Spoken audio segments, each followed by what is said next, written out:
Right, I'm just doing a quick video because I had a complete nightmare trying to get a cassette lock nut undone, and ultimately I managed to do it using some tools from around the house.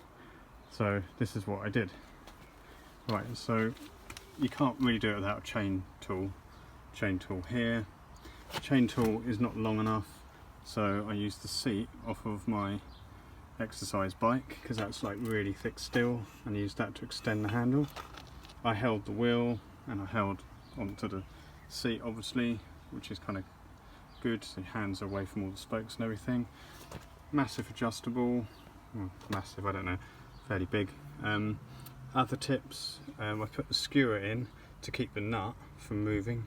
Some of them have got like a centre thing rod that goes into the axle, but mine didn't have that, so I just put the skewer on lightly. Obviously I didn't do it up tight because that would stop the nut going around. I'm sure it would still have worked, but I think the key thing I did is I got some fairly thick gauge wire, and notice the little holes. I mean, obviously it only work if you've got these little holes, but I think they're fairly ubiquitous.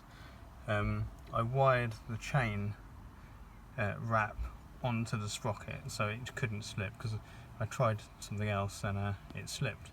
And the last thing I did, so holding all that in place, holding that, and the spanner, I then got my son, who's fairly hefty, to gently stand on the adjustable, which ultimately unlocked it.